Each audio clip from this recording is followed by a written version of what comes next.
تذكر يوما كنت تعانق دمعة الفكر تناجي الله في صبر وترجو رحمة تسري.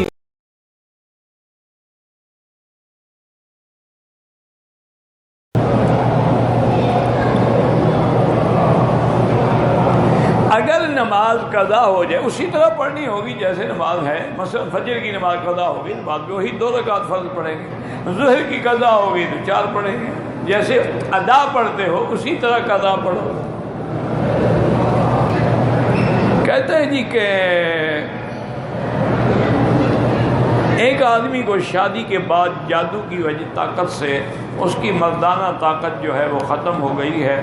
بہرحال جادو بھی ہوتا ہے، لیکن یہ اکثر لوگ بہانہ بناتے ہیں کہ جی وہ جادو ہو گیا، میں بیوی کا کچھ نہیں کر سکتا، چھوڑ دو، پھر طلاق دے دو، پھر خام خواہ کیوں اس کو تم نے رکھا ہوا ہے؟ تم جاؤ میڈیکل میں ٹیسٹ کراؤ کہ تمہارے اندر کیا نقص ہے، یہ سارا کوئی جادو وادو نہیں ہوتا۔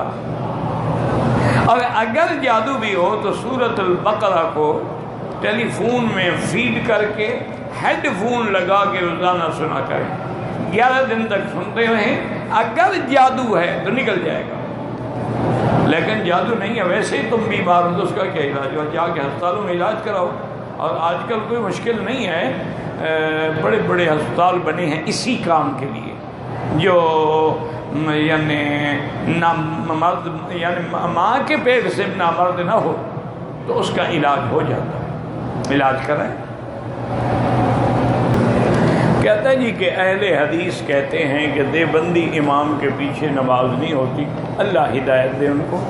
ہم تو کہتے ہیں اہل حدیث کے پیچھے نماز ہو جاتی ہے، اگر وہ ایسی باتیں کرتے ہیں تو بس ان کو کہیں بھی اللہ ہدایت، بس ہم تو یہی دعا کر سکتے ہیں نا کہ اللہ ہدایت۔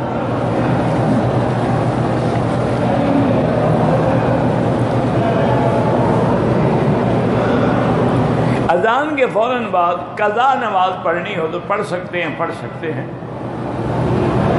لیکن یاد رکھیں کہ عصر کے بعد نہیں پڑھ سکتے اور فجر کے بعد بھی نہیں پڑھ سکتے، اور فجر کی اذان کے بعد بھی سنت جو ہے وہ یہ ہے کہ 2 رکعت نماز سنت پڑھو، اس کے بعد فرض پڑھو، اور فرض کے بعد بھی نماز نہیں پڑھ سکتے جب تک سورج نہ نکلے۔ بہرحال گزارش یہ ہے کہ ہسپتالوں میں لیڈی ڈاکٹر یا نرسنگ کام کر سکتے، کیونکہ حدیث مبارک میں ہے کہ جنگ احد میں بھی صحابہ کی بیویوں نے مرہم پٹی کی ہے، تو اس سے علماء نے استدلال کیا ہے کہ وہ بطور معالج کے، ڈاکٹر کے، نرسنگ کے کام کر سکتی ہے، لیکن کوشش یہ کرے کہ اپنے پردے کو اور حجاب کو قائم رکھے اور غیر مردوں سے بچنے کی کوشش کرے جتنا کر سکے۔ باقی جو عورتوں نے سالون کھولے ہوئے ہیں اور مردوں کے مساج کرتے ہیں، یہ تو لعنت ہے، حرام ہے، گناہ ہے کہ غیر مردوں کی عورتیں مساج کریں۔ انا للہ و انا الیہ راجعون۔ یہ بہت ملکوں میں یہ عذاب اب بھی ہے، یعنی بڑے بڑے ملکوں میں سالون ہوتے ہیں، حمام ہوتے ہیں، اور وہاں پر لڑکیاں نعوذ باللہ ملازم ہوتی ہیں جن کا کام ہی یہی ہوتا ہے، وہ چاہے عورت آئے گی یا مرد سب کی مالش کریں گے، مساج کریں گے، اس کو نہلائیں گے۔ انا للہ، یہ بالکل حرام۔ جب غیر مرد کو دیکھنا حرام ہے تو اس کی مالش کرنا کہاں سے حرام؟ وہ تو بطور علاج ہے کہ ایک مریض ہے بیچارہ،